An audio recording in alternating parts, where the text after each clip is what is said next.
guys, you are about to watch the first interview here in the program and the Chat 4.0. We call that Skin in the Game, and the first invited was Jorge Marquesini. He's a great leader and he will inspire you for sure. He's a vice president in automotive industry in Brazil, and I hope you guys enjoy. If you like the video, please subscribe to the channel and give us your like and share that as much as you can. Thank you very much. Welcome guys to the Chat 4.0. This is one of the programs that we have here. We call Skin in the Game, and I'm very happy to announce Jorge Marquesini has our first invited here for the program. So first of all, thank you, George, for being able to participate here in the first program. Thank you very much. It's a pleasure. So let's start. Can you introduce a little bit about yourself, George, like your family, your hobbies, and your school background?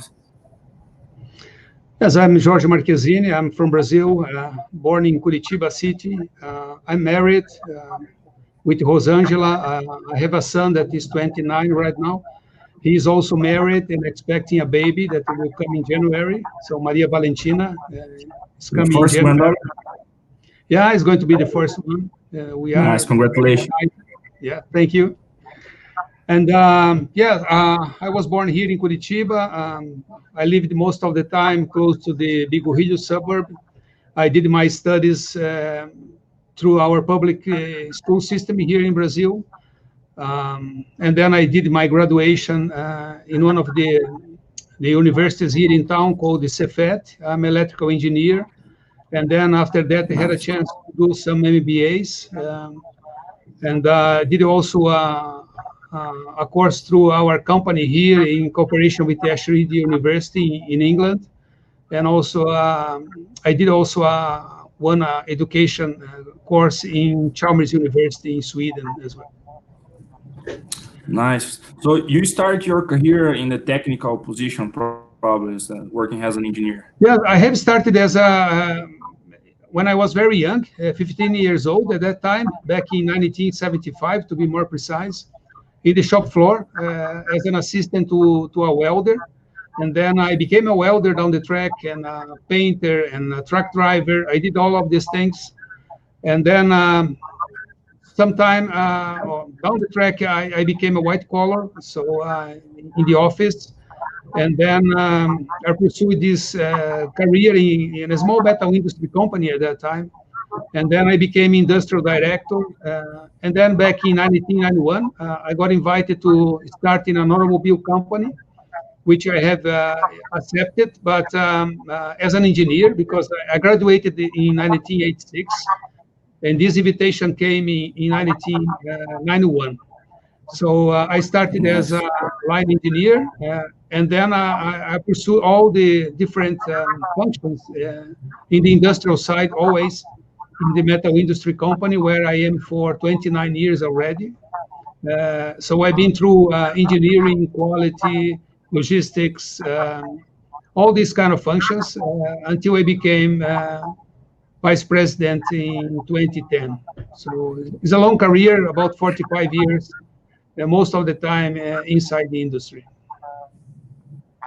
Nice, nice. I ask that because I'm having now my first opportunity at leading people, and I always work as a technical specialist, and then I'm feeling a lot of different challenges when you are not technical anymore and you start to managing people. So I would like to know from you, when you had to make that change between technical skills to start to managing people, what was the challenge that you realized in that time? And if you have to point a good side to being a technical guy and leading people, what do you think is that, like, or opposite sides? So my comfortable zone has been always leading people or talking to people and making things happen together in a team. So there is not right or wrong in this aspect. So if you are more identified with a technical position, scientist or an engineer or technician or whatever, if to make you comfortable to be in this arena, you should pursue more specialization in this side, in this extreme. If you are more comfortable dealing with people and talking to people and making things happen together as a team, leading people, you should pursue this side. You should not never choose one extreme or the other because you are going to get better remunerated or you are going to get better work conditions. So you should really follow what your heart says to you. If you think it's better to lead people and work with people, you should pursue a management position and then down the track a leadership position. If you think you are going to contribute the most working as a technician, you should get more specialized in your specific function and pursue a specialization rather than a management position. So it depends on you. I think what suits you most, what makes you more comfortable and more happy doing your profession.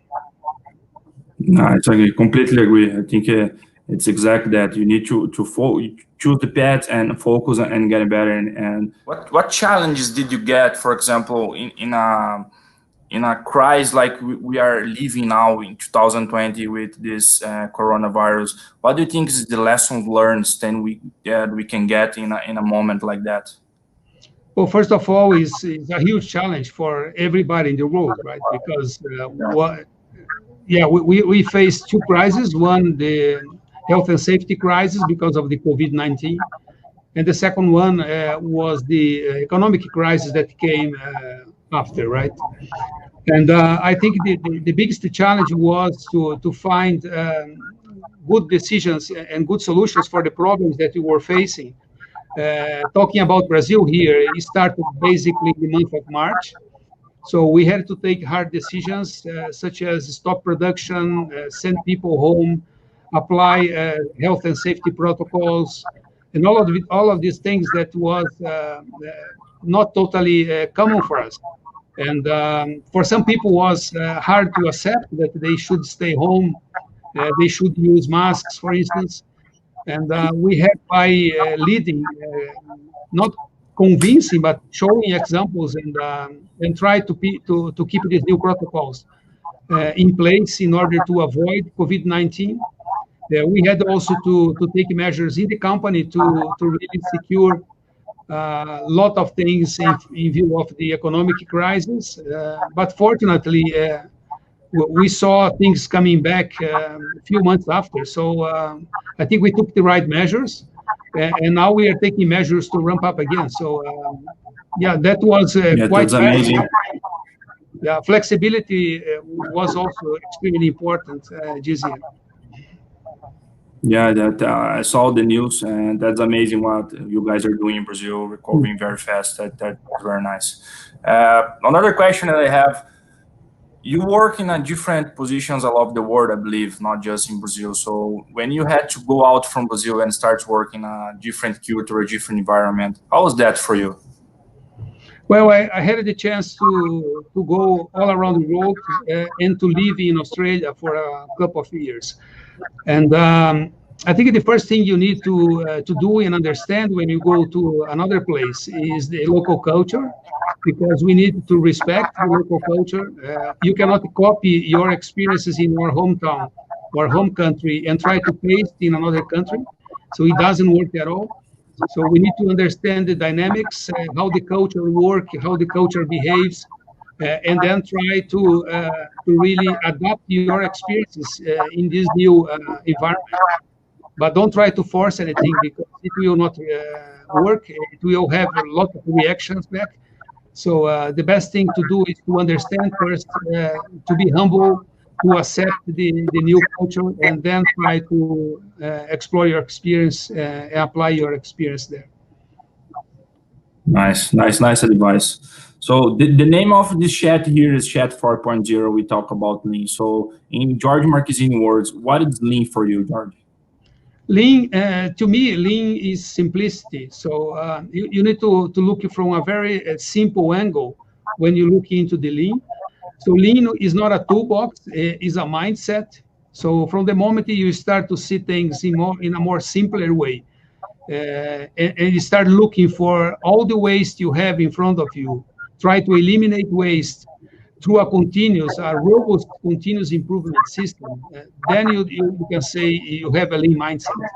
So it's very simple. It's seek for waste, eliminate waste, and have a very strong continuous improvement system where every morning you come to work, you say to yourself, how I'm going to do today better than yesterday. And that's a continuous improvement mindset. It's not a big breakthroughs or big re-engineering. That's not lean. Lean is very simple, day-to-day continuous improvement and elimination of waste. Yeah, I completely agree. Sometimes we see some companies, they start to spend a lot of money and they say, now we are implementing lean. And in fact, lean, it's about changing people culture and implement that in the most simple way and in a base foundation. So that's very nice. Simplicity, very, very nice. If you could return when you were 18 years old, the George with 18 years old, what advice could you give to yourself? And if you change something during your career, what would be? Oh, well, I don't know actually, because I had a very happy life, if I can say. I have a successful career. At least I judge myself in a successful career. So I wouldn't do anything different. Perhaps I should have invested more in running. That is one of my passions. But you run a lot already. Yes, because I should have invested a bit more, because then I could not damage my knee as I did recently. You know, but other than that, obviously I have not planned 100% of my career. Sometimes the doors open, you take that door. You know. So I don't say that this is luck, because I don't believe much in luck. Luck is we do ourselves. But I think I have been through a successful career that and this career made me happy. So I wouldn't do anything different. I think I always listen to people. I had always a passion to speak with people to understand what were their weaknesses, their potential. So from the moment I start to really look into people's profile and try to help out the ones close to me, I think it starts to pick up. And so I think probably the advice I give here is to try to listen the ones close to you, and try to be always supportive and try to help out the ones that are close to you, and then they will help you out. So it's a team spirit that needs to be built. That is the learning. But I wouldn't do anything different. I've been very happy in my life, so no worries. Happy with marriage, with my son. Despite of my son didn't pursue my career, so in the beginning it was a little struggle for me to see, come on, aren't you going to be an engineer? And he said, no, I'm going to be a cooker. And I said, come on, is it really going to work? And today he has his own restaurant and he's very happy with that as well. So there is no right or wrong, you know. Yeah, it's like you say. Yeah.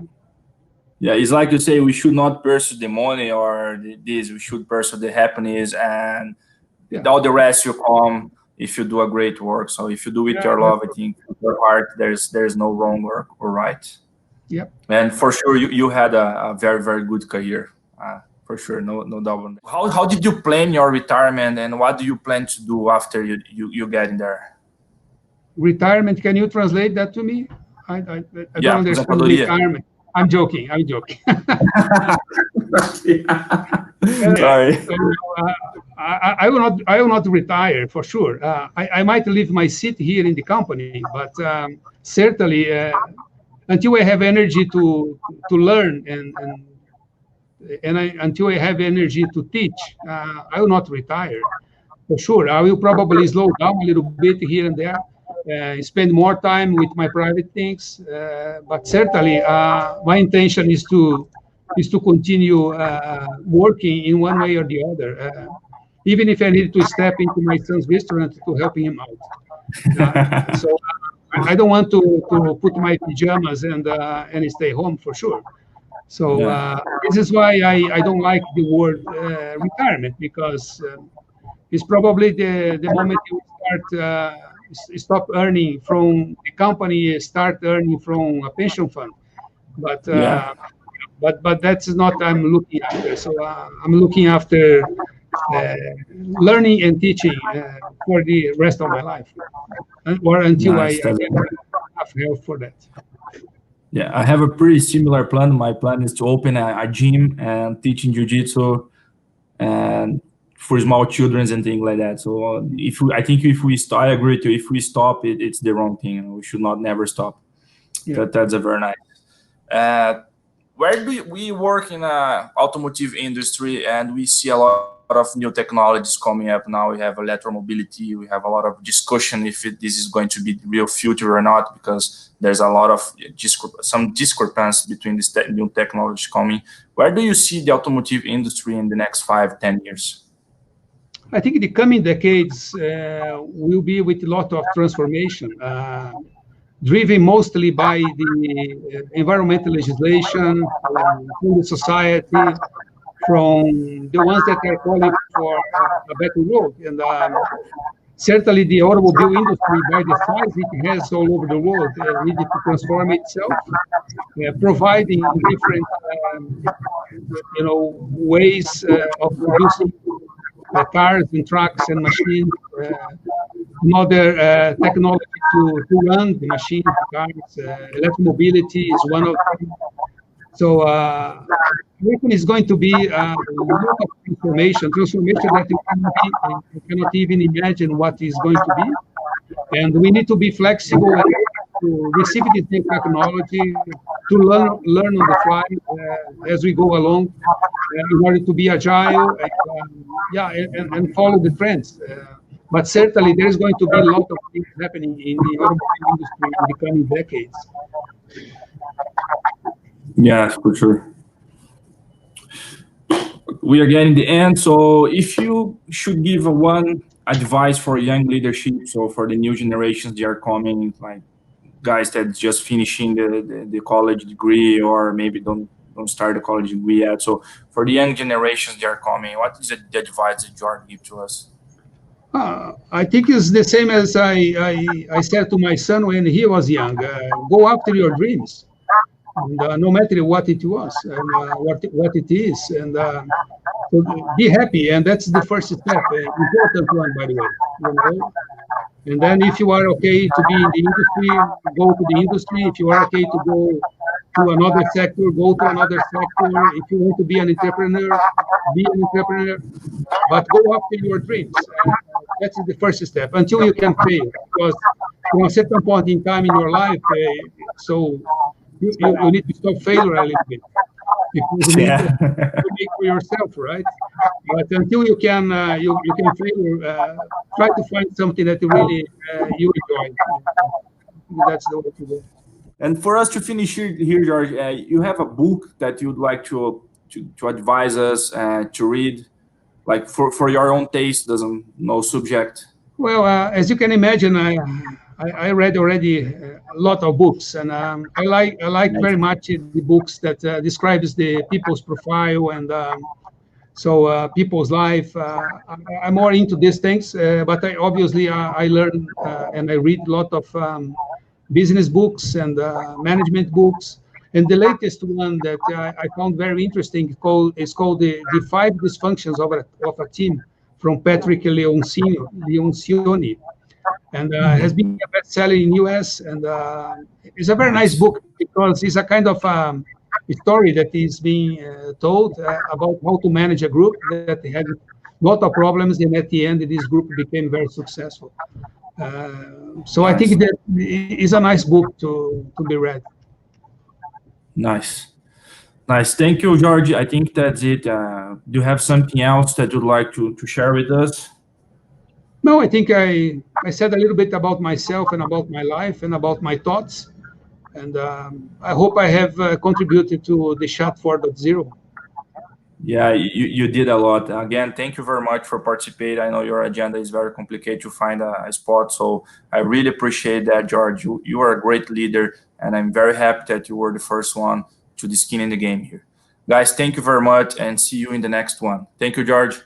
Thanks very much for participating. Cheers.